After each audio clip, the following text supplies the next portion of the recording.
Marc, je me sens tellement épuisé en ce moment. C'est comme si chaque effort que je faisais se heurtait à un mur infranchissable.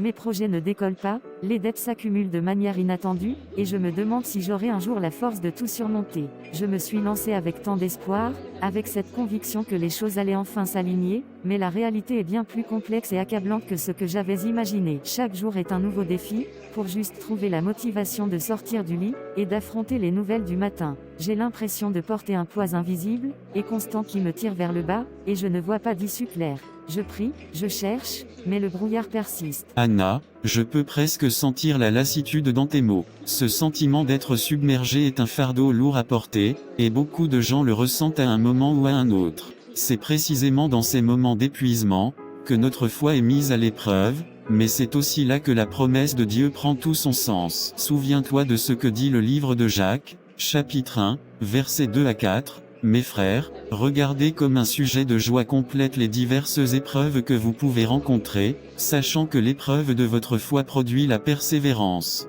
Mais il faut que la persévérance accomplisse parfaitement son œuvre, afin que vous soyez parfaits et accomplis, ne manquant de rien. Ces épreuves, aussi douloureuses soient-elles, ne sont pas là pour nous détruire, mais pour nous affiner, pour renforcer notre caractère et notre foi, afin que nous en sortions plus complets et plus résilients. Elles sont une opportunité de croissance spirituelle profonde, même si elles ne ressemblent pas à cela sur le moment. Peut-être que tu devrais aussi en parler à Léa. Elle a traversé des moments très difficiles avec sa santé et a trouvé beaucoup de force dans la communauté. D'accord, merci, je le ferai. J'ai rendez-vous avec elle tout à l'heure.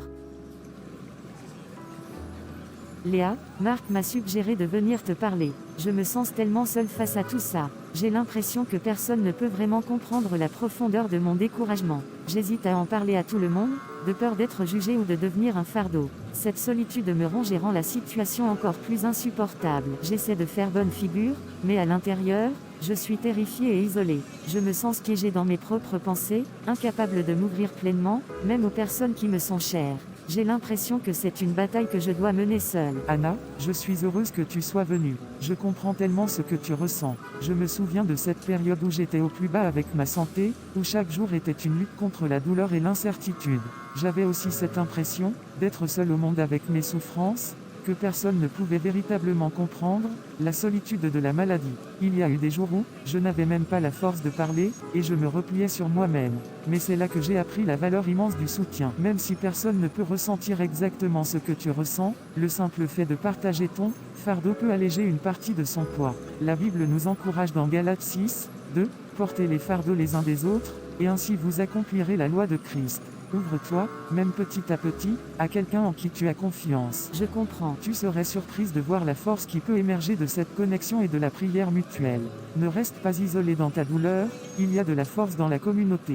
Tu devrais peut-être aussi discuter avec David, il a traversé des épreuves très différentes, mais tout aussi difficiles. Bonjour David.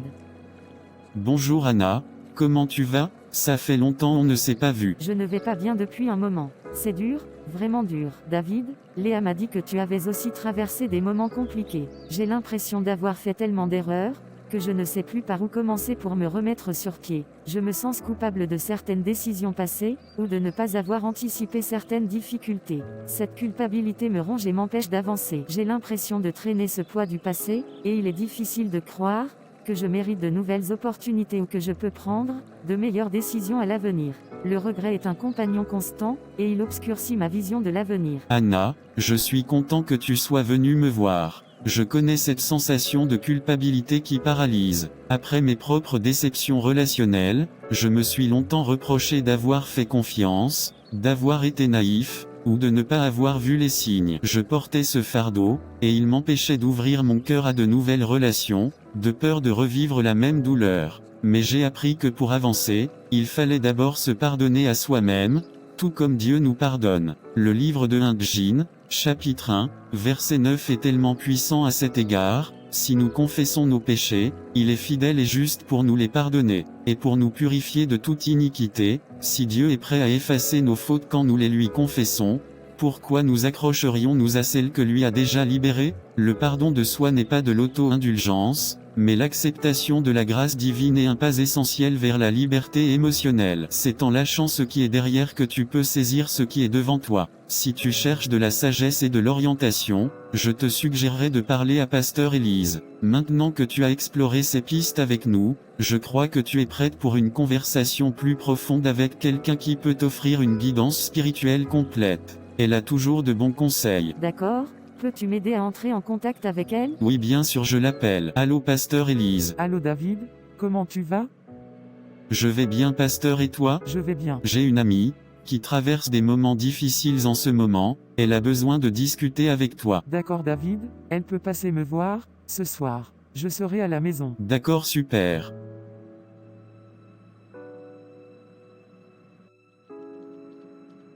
Bonsoir Pasteur Élise. Bonsoir Anna, bienvenue chez moi. Sens-toi vraiment à l'aise. Je ne suis pas là pour te juger, mais pour qu'on voit ensemble comment t'aider, et la bonne conduite à avoir lors des difficultés. D'accord Pasteur, merci beaucoup de me recevoir. Bon, dis-moi ce qui ne va pas. Pasteur Élise, David m'a dit que vous pourriez m'offrir des conseils avisés et une perspective pour la suite. Je suis à un carrefour important de ma vie, accablé par les défis financiers, les doutes et les erreurs passées. J'ai parlé avec Marc, Léa et David, et leurs mots m'ont apporté un certain réconfort et quelques vérités. Mais je sens que j'ai besoin d'une direction plus profonde, d'une force renouvelée pour affronter la suite, et pour vraiment voir la lumière au bout du tunnel. J'ai besoin de comprendre comment appliquer ces vérités dans ma situation concrète, et comment retrouver la paix. Anna, je suis ravie que tu aies cherché conseil auprès de tes amis, et je suis prête à t'offrir la guidance que toute cherche. Il est admirable que tu aies persévéré, et que tu sois venu jusqu'ici. Sache que la paix véritable ne dépend pas de l'absence de problèmes, mais de la présence de Dieu au milieu d'eux. Jésus nous a fait une promesse éternelle dans Jean 14h27, « Je vous laisse la paix, je vous donne ma paix. Je ne vous la donne pas comme le monde la donne. Que votre cœur ne se trouble point, et ne s'alarme point, cette paix est disponible pour toi, même au cœur de tes tempêtes. » Tu parles de direction, et c'est une prière que Dieu honore. Le livre des Proverbes, chapitre 3, versets 5 et 6, que je chéris, nous rappelle, « Confie-toi en l'Éternel de tout ton cœur, et ne t'appuie pas sur ta sagesse, reconnais-le dans toutes tes voies, et il aplanira tes sentiers. » Cela signifie que tu n'as pas à avoir toutes les réponses tout de suite. Fais un pas de foi, en le reconnaissant dans tes décisions, grandes ou petites. Il te guidera, parfois par une porte qui s'ouvre, parfois par une autre qui se ferme, parfois par une conviction intérieure que le Saint-Esprit te donnera. Concernant la patience, qui te pèse tant, sache qu'elle est un fruit de l'Esprit et une preuve de notre confiance en Dieu. Hébreux 10h36 te dit, « Car vous avez besoin de persévérance, afin qu'après avoir accompli la volonté de Dieu, vous obteniez ce qui vous est promis.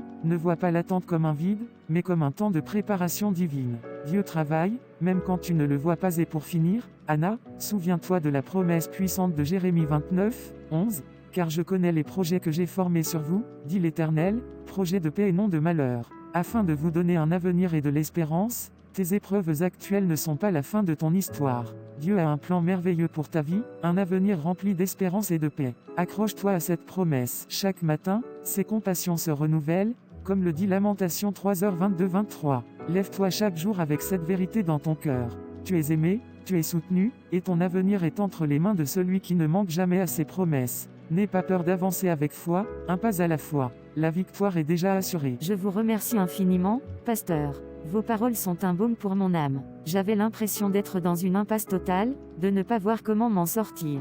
Mais ce que vous dites sur la paix de Dieu, sur sa guidance et ses projets pour l'avenir, ça résonne vraiment en moi. C'est une lumière nouvelle. Je sens que ce n'est pas juste des mots, c'est une vérité que je dois embrasser. Je veux m'accrocher à cette espérance, et je vais m'efforcer de mettre en pratique ces conseils, un jour après l'autre. La route sera peut-être encore longue, mais je ne me sens plus seul ni désespéré. J'ai cette nouvelle force, ce nouvel élan. Anna, cette paix que tu ressens maintenant, elle est le début d'un renouveau. C'est le Saint-Esprit qui te console et te fortifie.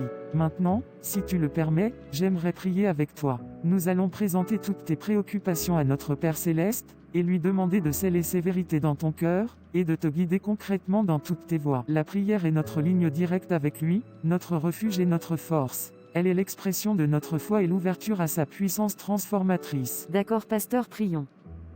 Éternel, notre Père Céleste, nous nous tenons devant toi, humblement, avec notre chère Anna. Tu la connais mieux que personne, Seigneur, tu connais les profondeurs de son cœur, les fardeaux qu'elle porte, les doutes qui l'assaillent, et les défis financiers et professionnels qui se dressent devant elle. Nous te prions, Père, de déverser ta paix qui surpasse toute intelligence sur son esprit et son cœur, comme le dit Philippiens 4, 7.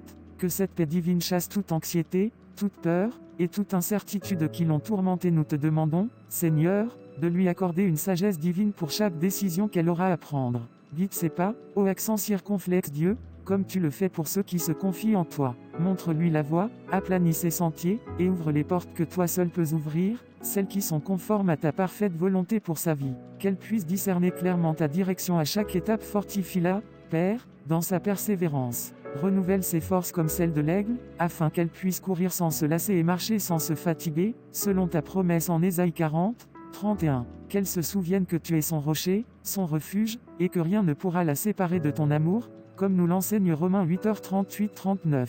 Libère-la de toute culpabilité et de tout regret passé, car tu as déjà tout pardonné par le sang de ton Fils. Seigneur, nous te prions de susciter autour d'elle une communauté aimante et solidaire, des frères et sœurs en Christ qui porteront ses fardeaux avec elle, qui l'encourageront et la soutiendront dans chaque épreuve, qu'elle ne se sente plus jamais seule. Nous te remercions pour ta fidélité inébranlable, pour ton amour infini, et pour les projets de paix et d'espérance que tu as formés pour elle. Nous déclarons que la victoire est à toi, et que ta grâce est amplement suffisante. Au nom puissant de Jésus-Christ, nous avons prié, Amen. Amen. Merci, Pasteur Élise. Merci du fond du cœur. Je sens une vraie différence, une légèreté. Cette prière m'a vraiment touchée et m'a rempli d'une paix profonde. Je ne savais pas à quel point j'en avais besoin. Je vais rentrer chez moi avec un esprit renouvelé. Que la paix de Dieu t'accompagne, Anna. N'oublie jamais que la porte de son cœur, et celle de cette église te sont toujours ouvertes. Tiens bon. D'accord, pasteur.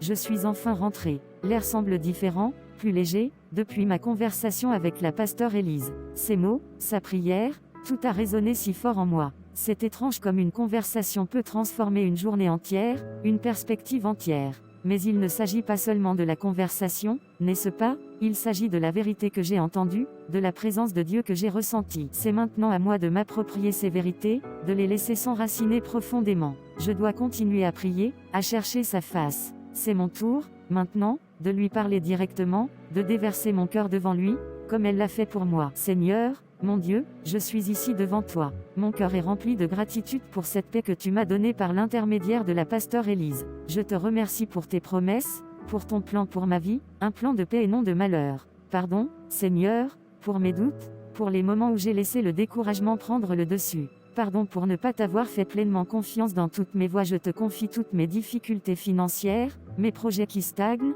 mes peurs pour l'avenir. S'il te plaît, Seigneur, aplanis mes sentiers, ouvre les portes que tu as prévues pour moi. Donne-moi la sagesse pour prendre les bonnes décisions, la force pour persévérer, et la patience pour attendre ton timing parfait. Aide-moi à me pardonner mes erreurs passées, et à avancer sans le poids de la culpabilité. Je te demande de me montrer comment appliquer ta parole dans ma vie quotidienne, comment vivre par la foi et non par la vue. Que ta volonté soit faite en moi, et à travers moi. Merci, Père, pour ton amour inconditionnel, pour ta fidélité qui se renouvelle chaque matin. Je te fais confiance, Seigneur. Au nom de Jésus, Amen. Je dois appeler David pour le remercier. Allô David, c'est Anna. Je t'appelle pour te remercier pour ton conseil de parler à la pasteur Élise. Je viens juste de rentrer de notre discussion, et je devais absolument te raconter. C'était incroyable, David.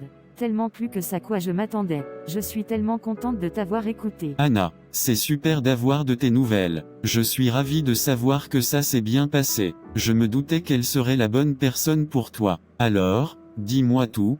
Qu'est-ce qu'elle t'a dit? Je suis impatient d'entendre ce qui a pu t'apporter autant de soulagement. Oh, elle a dit tellement de choses puissantes, David. Elle a parlé de la paix de Dieu qui surpasse toute intelligence, et qui est disponible même au milieu des épreuves. Elle a cité Jean 14h27, c'est tellement vrai. Elle a aussi insisté sur Proverbe 3, 5, 6, le fait de se confier en l'Éternel de tout notre cœur, et de ne pas s'appuyer sur notre propre sagesse. C'est ce que je faisais, je crois, en essayant de tout gérer seul. Et elle a prié pour moi, une prière si belle, si puissante, qui m'a vraiment rempli de paix. J'avais l'impression que la présence de Dieu était palpable, David.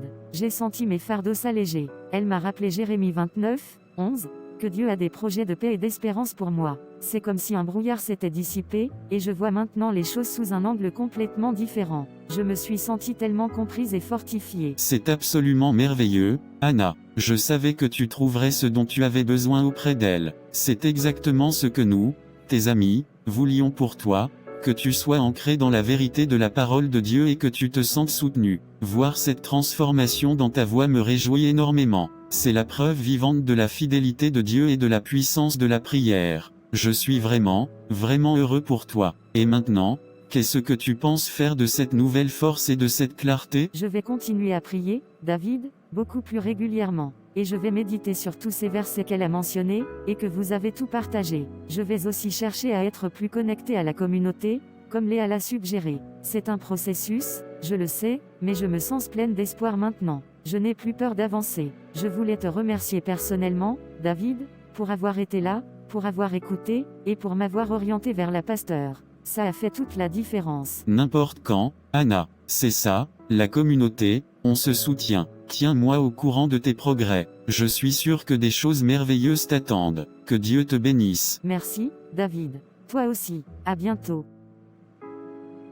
Ce film est un témoignage puissant de la persévérance dans l'adversité, et de la force que l'on trouve dans la foi et la communauté. À travers le parcours d'Anna, nous apprenons plusieurs leçons essentielles. L'adversité est inévitable, mais elle est aussi une opportunité de croissance. Anna fait face à des défis financiers et professionnels, au sentiment de solitude et au poids de la culpabilité. Ces épreuves, loin d'être des impasses, sont des creusets qui affinent sa foi et son caractère, comme le souligne Jacques, chapitre 1, versets 2 à 4 et 1 Pierre, chapitre 1, versets 6 et 7. Elle nous rappelle que la difficulté n'est pas une fin en soi, mais un chemin vers une plus grande résilience et une foi plus pure. La solitude est un piège, la communauté est un pilier. Anna se sentait isolée et hésitait à partager ses fardeaux. Cependant, c'est en s'ouvrant à Marc, Léa et David qu'elle commence à alléger son poids. Galates, chapitre 6, verset 2 nous exhorte à porter les fardeaux les uns des autres, et Proverbes, chapitre 27, verset 17 illustre comment les amis s'aiguisent mutuellement. Le film montre que la vraie force ne vient pas de l'isolement, mais du soutien mutuel et de la connexion au sein d'une communauté de foi. Le pardon libère, et l'espérance est notre ancre. Le poids du passé et de la culpabilité paralysait Anna. Le film met en lumière l'importance de la confession et du pardon de Dieu, 1 Jean, chapitre 1, verset 9, qui nous permet de nous pardonner à nous-mêmes et d'avancer. De plus, l'histoire d'Anna est tissée d'espérance, non pas un simple souhait, mais une certitude fondée sur les promesses de Dieu, notamment Jérémie, chapitre 29, verset 11. Cette espérance nous donne un avenir, même quand le présent est sombre. La patience est un processus divin, et la prière est notre connexion directe. L'impatience d'Anna face à l'attente est un sentiment universel. Le film nous enseigne que la patience est essentielle pour recevoir les promesses de Dieu, Hébreux, chapitre 10, verset 36, et que ce temps d'attente est un temps de préparation divine. La prière, quant à elle, n'est pas une simple requête, mais une source de paix qui surpasse toute intelligence, Philippiens, chapitre 4, versets 6 et 7, et un moyen de recevoir la guidance divine, Proverbes, chapitre 3, versets 5 et 6. Le film montre que la prière est le moteur de notre persévérance et de notre paix intérieure. La guidance spirituelle est une boussole essentielle. La rencontre d'Anna avec Pasteur Élise est un moment clé. Elle symbolise l'importance de chercher la sagesse auprès de ceux qui sont enracinés dans la parole de Dieu. Les conseils du pasteur ne renvoient pas Anna, mais la fortifient et la renvoient à des vérités bibliques profondes, lui offrant une conclusion pleine de paix et de direction claire pour l'avenir. Elle apprend que la foi ne se limite pas à la lecture, mais à la mise en pratique. Jacques, chapitre 1, verset 22. En somme, le parcours d'Anna nous rappelle que même face aux plus grandes tempêtes, la fidélité de Dieu demeure inébranlable. En s'appuyant sur sa parole, en cherchant le soutien de la communauté, en pratiquant le pardon et en cultivant la prière et la patience, chacun peut trouver la force de persévérer et de voir la main de Dieu à l'œuvre pour un avenir rempli d'espérance et de paix. Si ce film vous a touché et a résonné en vous, nous vous invitons à continuer ce cheminement avec nous. Abonnez-vous à la chaîne YouTube Inspiré pour découvrir plus de contenus qui nourrissent l'âme, renforcent la foi, et vous encouragent à persévérer à travers tous les défis de la vie. Rejoignez notre communauté et trouvez chaque semaine une source d'inspiration et d'espoir pour éclairer votre quotidien. N'oubliez pas de liker cette vidéo et de la partager avec ceux qui en ont besoin.